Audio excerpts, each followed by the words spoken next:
تخلیق کی ہے، اور پھر انسانوں میں سے ہمیں مسلمان پیدا کیا۔ مسلمان کی مثال دیکھنے والے کی اور غیر مسلم اور کافر کی مثال نابینے کی ہے۔ قل هل يستوي الاعمى والبصير، کیا دیکھنے والا اور نہ دیکھنے والا نابینا برابر ہو سکتے ہیں؟ اللہ تعالیٰ سوال کرتے ہیں، جواب یہ ہے کہ برابر نہیں ہو سکتے۔ اسی طرح مسلمان اور کافر ہرگز برابر نہیں ہو سکتے۔ افمن شرح اللہ صدرہ للاسلام وهو على نور من ربہ، جس شخص کے سینے کو اللہ نے اسلام کے لیے کھول دیا اور اللہ کے نور پر، اللہ کے دین پر قائم ہے، وہ اس شخص کی طرح نہیں ہو سکتا جو کافر ہے، نابینا ہے، اسلام سے ناواقف ہے، اللہ کی ذات سے ناواقف ہے۔ پھر مسلمانوں میں سے ہمیں رسول اللہ صلی اللہ علیہ وسلم کی امت میں پیدا فرمایا۔ رسول اللہ صلی اللہ علیہ وسلم کے امت میں پیدا ہونا یہ خیر الامم ہے۔ اس سے اس انسان کی بہتری اور اس انسان کے منتخب ہونے کی نشاندہی ہوتی ہے۔ کنتم خیر امت اخرجت للناس، تم بہترین لوگ ہو، تمہیں لوگوں کی رفع نسانی کے لیے نکالا گیا ہے۔ تو رسول اللہ صلی اللہ علیہ وسلم کے امت میں پیدا ہونا هو اجتباکم، یہ ہمارا انتخاب ہے۔ اللہ تعالیٰ فرماتے ہیں میں نے تمہیں منتخب کیا۔ انتخاب اس کو کہتے ہیں کہ ایک شخص بازار جاتا ہے، فروٹ پھل خریدتا ہے، بہت سارے فروٹ پڑے ہوتے ہیں، وہ کسی ایک کو منتخب کرتا ہے، پھر اس میں سے بھی اچھے اچھے دانے چن لیتا ہے۔ یہ انتخاب اور چننا اس امت کے لیے ایک ایک فرد کا ہوا ہے۔ لہذا اس امت کا ہر فرد، اس امت کا ہر مسلمان قابل احترام ہے، قابل اکرام ہے۔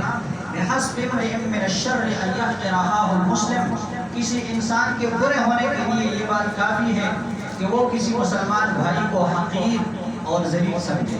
کوئی بھی مسلمان اس امت میں پیدا ہونے والا وہ حقیر اور ذلیل نہیں ہے، وہ منتخب شدہ ہے، وہ بہترین ہے، وہ اللہ کے ہاں برگزیدہ ہے، اللہ کے ہاں اس کا ایک مقام ہے، وہ خیر الامم میں سے ہے۔ اور رسول اللہ صلی اللہ علیہ وسلم جیسے برگزیدہ پیغمبر، امام الانبیاء، سید الانبیاء، سید المرسلین، سید الکونین، خاتم النبیین، شفیع المذنبین، محمد مصطفیٰ احمد مجتبیٰ صلی اللہ علیہ وسلم کو اس دنیا میں بھیجا۔ اس بات پر سب علماء کا اتفاق ہے کہ رسول اللہ صلی اللہ علیہ وسلم کی پیدائش ربیع الاول کے مہینے میں ہوئی ہے۔ جو مہینہ چل رہا ہے اس مہینے میں رسول اللہ صلی اللہ علیہ وسلم کی پیدائش ہوئی ہے۔ رسول اللہ صلی اللہ علیہ وسلم کی اس دنیا میں آمد، اس دنیا میں آنا اور پیدا ہونا یہ خوشی کی بات ہے، اور اس پر خوش ہونا یہ ہر مسلمان کے ایمان کا حصہ ہے۔ اگر کوئی شخص رسول اللہ صلی اللہ علیہ وسلم کی آمد پر خوش نہ ہو، رسول اللہ صلی اللہ علیہ وسلم کی بعثت پر خوش نہ ہو، رسول اللہ صلی اللہ علیہ وسلم کے امتی ہونے پر خوش نہ ہو، رسول اللہ صلی اللہ علیہ وسلم کے اس کائنات پر رحمت بنانے اور رحمت آنے پر خوش نہ ہو، تو وہ شخص مومن نہیں ہے، وہ شخص شیطان ہے۔ اگر اس شخص کا دل اس پر خوش نہیں ہے تو وہ شخص مومن ہرگز نہیں ہے، کیونکہ رسول اللہ صلی اللہ علیہ وسلم کا اس دنیا میں تشریف لانا، اللہ تعالیٰ فرماتے ہیں یہ میری نعمت ہے، اور ظاہر بات ہے کہ نعمت پر تو خوش ہونا چاہیے، نعمت پر تو اللہ تعالیٰ کا شکر ادا کرنا چاہیے۔ اللہ تعالیٰ فرماتے ہیں لقد من اللہ، اللہ تعالیٰ نے احسان فرمایا۔ اللہ تعالیٰ کی بہت ساری نعمتیں ہیں، لیکن ان تمام نعمتوں میں سے اللہ تعالیٰ نے ایک نعمت کو خاص کر دیا اور اس کا ذکر قرآن کریم میں کئی مقامات پر احسان کے طور پر کیا۔ لقد من اللہ علی المؤمنین، تحقیق اللہ تعالیٰ نے ایمان والوں پر احسان فرمایا، انعام فرمایا۔ اذ بعث فیہم رسولا من انفسہم، جب ان کے درمیان انہی میں سے یعنی بشر میں سے ایک رسول اور عظیم رسول منتخب کر کے بھیج دیا۔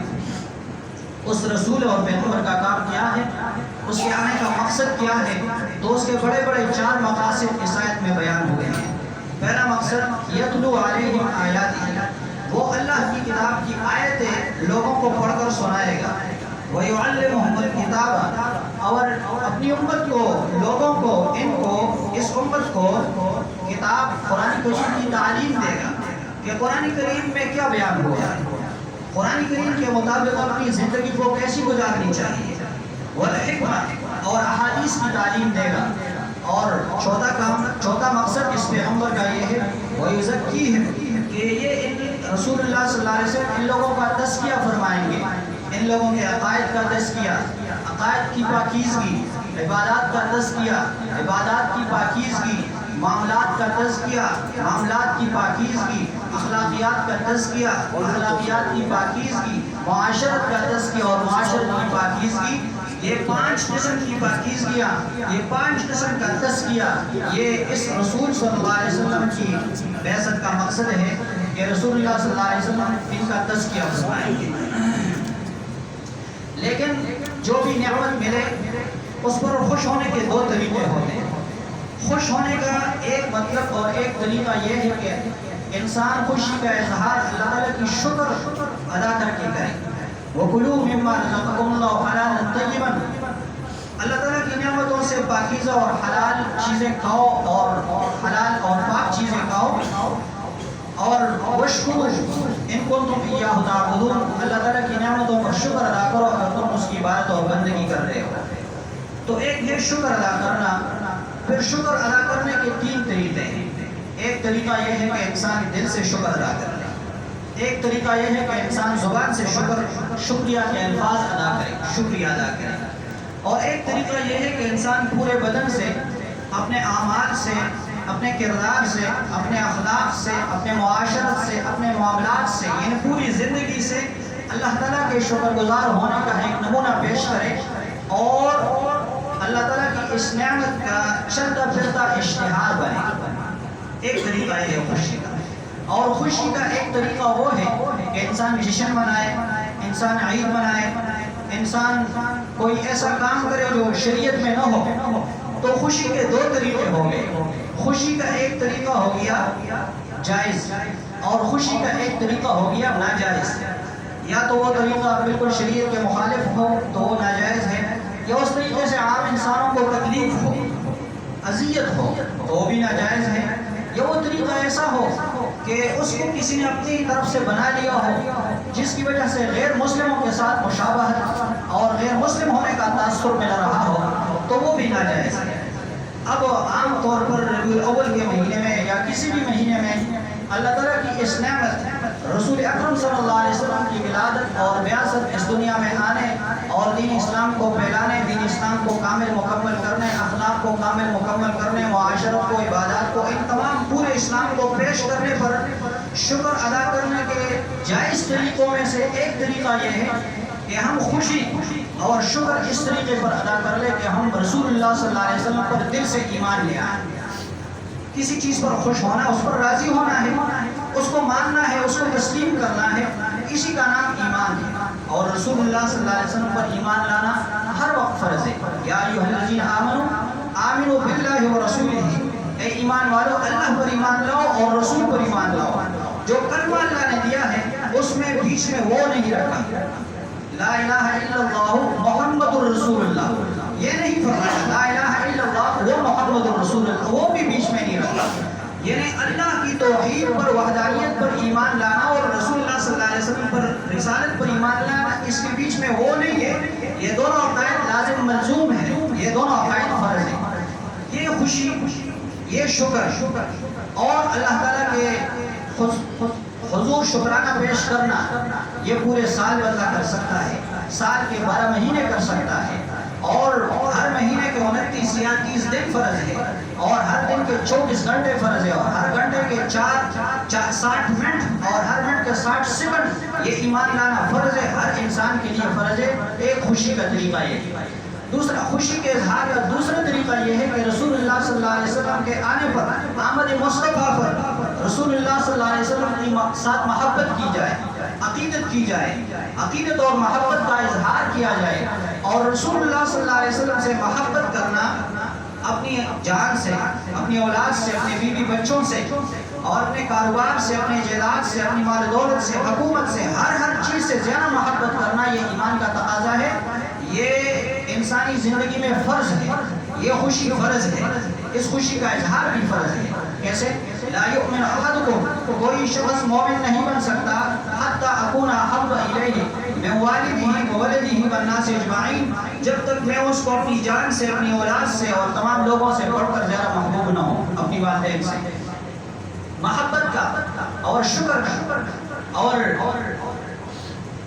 خوشی کا ایک طریقہ یہ ہے۔ تیسرا طریقہ خوشی کا یہ ہے اور شکر کا یہ ہے کہ ہم رسول اللہ صلی اللہ علیہ وسلم کی تعظیم کریں۔ مسلمانوں کی صفت جو قرآن میں بیان ہوئی ہے، یہ خوشی بھی فرض ہے۔ والذین آمنوا بہ وعزروہ ونصروہ واتبعوا النور الذی انزل معہ اولئک هم المفلحون، وہ لوگ جو رسول پر ایمان لے آئے، وعزروہ ونصروہ، اس کی حمایت کی، اس کی تائید کی اور اس کی مدد کی، اس کی تعظیم کی، تو یہ لوگ کامیابی پانے والے ہیں، یہ لوگ کامیاب ہیں۔ اور محبت کا خدا یہ جس طرح خوشی میں چلتا ہے اسی طرح غمی میں بھی چلتا ہے۔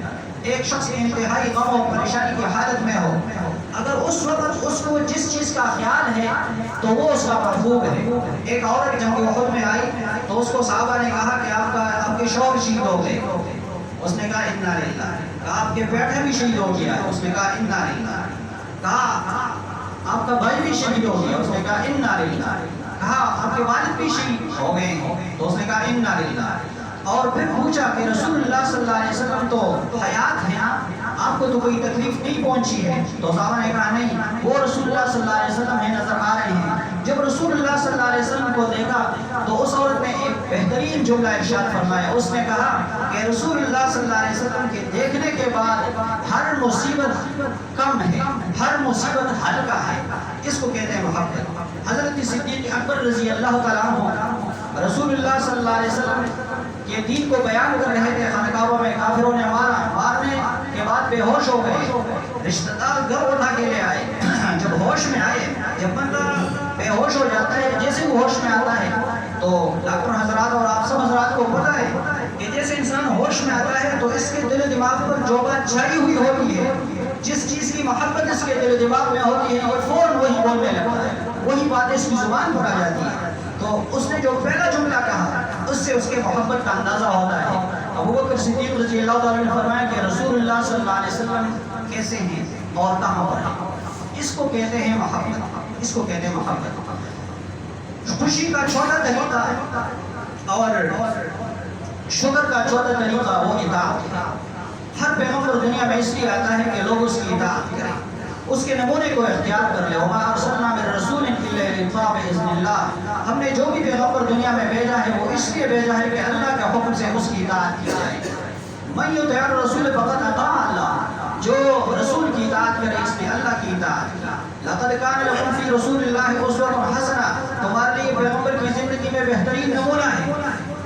اور خوشی کے اظہار کا پانچواں طریقہ وہ یہ ہے کہ سیرت کو بیان کیا جائے، رسول اللہ صلی اللہ علیہ وسلم کی ولادت کا بیان کیا جائے، رسول اللہ صلی اللہ علیہ وسلم کی رضاعت کا بیان کیا جائے، رسول اللہ صلی اللہ علیہ وسلم کے بچپن کا بیان کیا جائے، رسول اللہ صلی اللہ علیہ وسلم کی پوری دین اسلام کا بیان کیا جائے، چاہے وہ قرآن کی شکل میں ہو۔ قرآن کریم نے اس کو مکمل بیان کر دیا ہے سورہ کوثر میں، انا اعطیناک الکوثر فصل لربک وانحر ان شانئک هو الابتر، سورہ نجم میں والنجم اذا هوى ما ضل صاحبكم وما غوى وما ينطق عن الهوى ان هو الا وحي يوحى علمه شديد القوى ذو مرة فاستوى وهو بالافق الاعلى ثم دنا فتدلى فكان قاب قوسين او ادنى ياسين والقرآن الحكيم انك لمن المرسلين على صراط مستقيم فلا اقسم برب المشارق والمغارب انا لقادرون فلا اقسم بما تبصرون وما لا تبصرون انه لقول رسول کریم۔ یہ میں نے صرف آیتیں پڑھ لی جس میں رسول اللہ صلی اللہ علیہ وسلم کی سیرت کا بیان ہے۔ تو رسول اللہ صلی اللہ علیہ وسلم کی سیرت کو بیان کرنا چاہے، کوئی اکیلے میں بیان کر رہا ہو، 2-4 لوگ اکٹھے ہوئے ہیں، 2-400 اکٹھے ہوئے ہیں، 2-4 ہزار اکٹھے ہوئے ہیں، 2-4 لاکھ یا 2-4 کروڑ لوگ اکٹھے ہوئے ہیں اور سیرت کو بیان کر رہے ہیں، تو یہ بہترین عبادت ہے، افضل عبادت ہے۔ شکر کا ایک طریقہ شکر کا ایک طریقہ یہ ہے کہ انسان بہترین صاف ستھرے کپڑے پہن لے، پیغمبر علیہ السلام کی اقتداء میں، اور اپنے بدن کو پاک صاف رکھے، اپنے مکان کو پاک صاف رکھے، جس جگہ میں رہائش ہو، اپنے دفتر کو، اپنے گھر کو، اپنے محلے کو، اپنے معاشرے کو ہر قسم کی گندگیوں اور گناہوں سے پاک صاف رکھے، جس طرح رسول اللہ صلی اللہ علیہ وسلم پاک صاف اس دنیا میں تشریف لائے۔ اور آپ صلی اللہ علیہ وسلم کا بدن بالکل خوشبودار بغیر خوشبو لگائے ہوئے رسول اللہ صلی اللہ علیہ وسلم سوئے ہوئے ہیں، آرام فرما رہے ہیں۔ ایک صحابی ام سلیم آ گئی اور آپ صلی اللہ علیہ وسلم کے پسینے کو جمع کر رہی ہے۔ رسول اللہ صلی اللہ علیہ وسلم جاگ گئے، فرمایا کیا کر رہی ہو؟ آپ کے رشتہ دار کی۔ تو فرمایا کہ آپ کے پسینے کو ہم جمع کر کے اپنے خوشبو میں ملاتے ہیں، اور آپ صلی اللہ علیہ وسلم کی پسینے کی خوشبو یہ تمام خوشبو پر غالب ہوتی ہے۔ رسول اللہ صلی اللہ علیہ وسلم جس راستے سے گزرتے تھے تو آنے والے وقت کو پتہ چلتا تھا کہ اس راستے سے رسول اللہ صلی اللہ علیہ وسلم گزر چکے تھے۔ حضرت عبداللہ بن جابر رضی اللہ عنہ فرماتے ہیں کہ رسول اللہ صلی اللہ علیہ وسلم جہاد سے واپس تشریف لائے اور میرے رخسار پر آپ نے دونوں ہاتھ رکھے، باقی بچوں کے رخسار پر ایک ایک ہاتھ رکھا، تو رسول اللہ صلی اللہ علیہ وسلم کے ہاتھوں کے ٹنڈک اور خوشبو کو میں نے محسوس کیا، ہاتھوں کے ٹنڈک اور خوشبو کو۔ رسول اللہ صلی اللہ علیہ وسلم کے کپڑے اتنے پاک صاف پاکیزہ ہوتے تھے کہ مکھی اس پر نہیں بیٹھتی، مکھی گندگی پر بیٹھتی، مکھی نہیں بیٹھتی تھی۔ صلی اللہ علیہ وسلم کا معجزہ بھی ہے اور پاکیزگی اور صفائی بھی ہے۔ رسول اللہ صلی اللہ علیہ وسلم نے فرمایا اپنے گھر کے صحن کو، اپنے گھر کے سامنے والی جگہ کو پاک صاف رکھا کریں، یہودیوں کی طرح گندے مت رہو، وہ اپنے گھروں کو بھی گندا رکھتے ہیں اور اپنے صحن کو بھی گندا رکھتے ہیں ان کے ساتھ۔ اور صفائی اور پاکیزگی کی اتنی اہمیت ہے کہ اگر انسان نماز پڑھ رہا ہو تو اس کے بدن کا پاک ہونا، اس کے کپڑوں کا پاک ہونا، اور جس جگہ نماز پڑھ رہا ہو اس جگہ کا پاک ہونا نماز کی قبولیت کے لیے اور صحیح ہونے کے لیے شرط ہے۔ تو اس میں بھی کوئی قباحت کی بات نہیں ہے، یہ بھی جائز ہے۔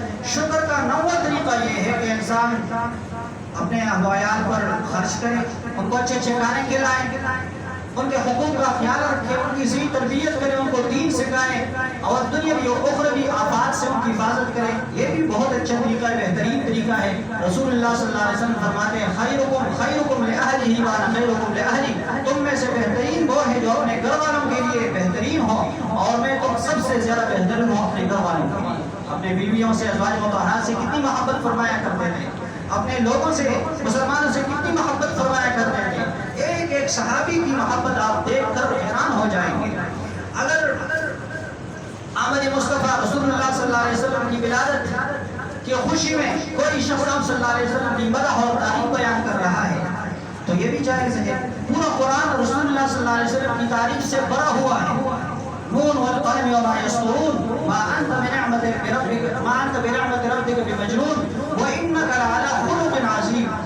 آپ بہترین اخلاق والے ہیں۔ یہ کیا ہے؟ یہ رسول اللہ صلی اللہ علیہ وسلم کی مدح اور تعریف ہے۔ کوئی شاعر اشعار میں اپنی محبت کا اظہار کر رہا ہے، انتہائی ثواب کا کام ہے۔ رسول اللہ صلی اللہ علیہ وسلم کے زمانے میں آپ کے 4 خاص شعراء ہیں۔ ایک شاعر کا نام ہے حسان بن ثابت، آپ نے اس کے لیے ممبر رکھا اور اس کو آپ ممبر پر بیٹھ جائیں اور اشعار پڑھیں۔ آپ نے اشعار جو پڑھے ہیں ان میں سے میں صرف 2 اشعار ابھی پڑھتا ہوں۔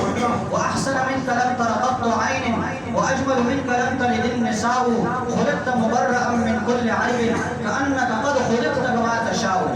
اردو، فارسی، انگریزی، جرمنی، پشتو، جس زبان کے سارے اشعار جمع کر لو اور ایک طرف رکھ لو، ان 2 اشعار کو دوسری طرف رکھ لو، یہ 2 اشعار واجب ہو جائیں گے۔ کاش ہمیں عربی سمجھ آتی۔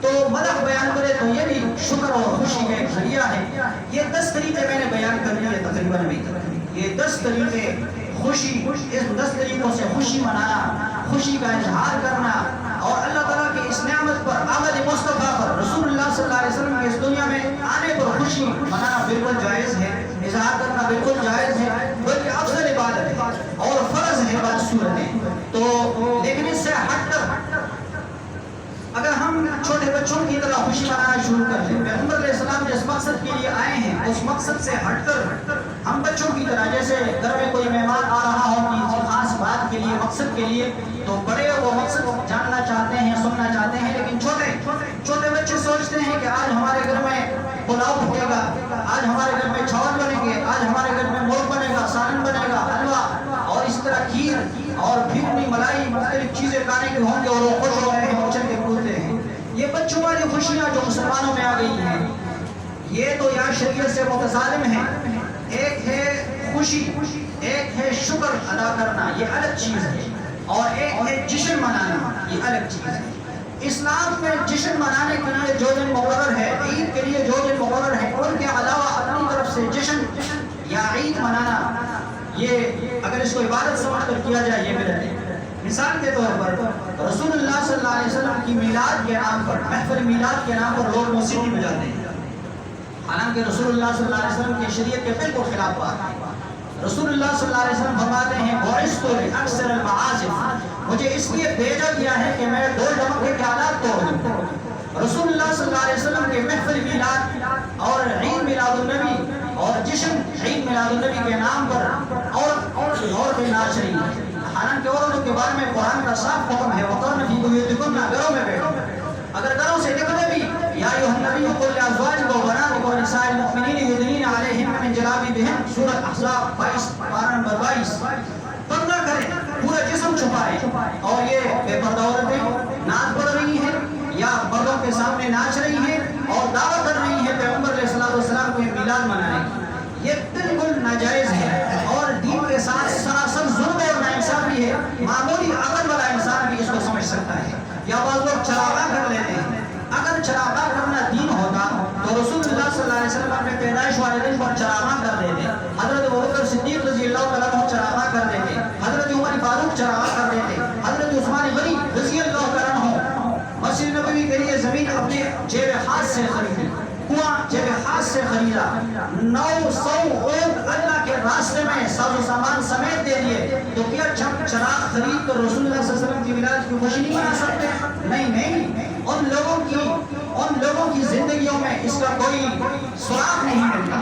یا روڈ بند کر دیں، اب روڈ کسی نے بند کر دیا تو یہ کون سی خوشی ہے؟ یہ شریعت کے مطابق خوشی نہیں ہے، یہ ناجائز خوشی ہے۔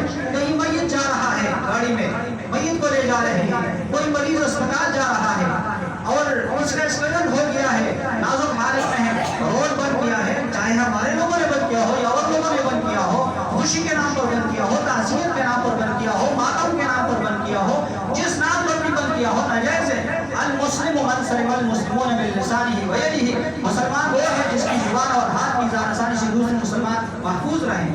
اسی طرح لاؤڈ اسپیکر کو جتنے لوگ ہیں ان سے زیادہ تیز چلا دیا، پورے محلے کو سب کو اٹھا دیا، یہ کون سا دین ہے، کون سا اسلام ہے؟ صحیح خوشی یہ ہے کہ ہم رسول اللہ صلی اللہ علیہ وسلم کی سیرت سے آگے ہی حاصل کر کے رسول اللہ صلی اللہ علیہ وسلم کے سنتوں پر عمل کر کے دین اسلام کا چھٹا کرتے اشتہار بنے۔ اللہ تعالیٰ مجھے بھی آپ حضرات کو بھی عمل کرنے کی توفیق عطا فرمائے۔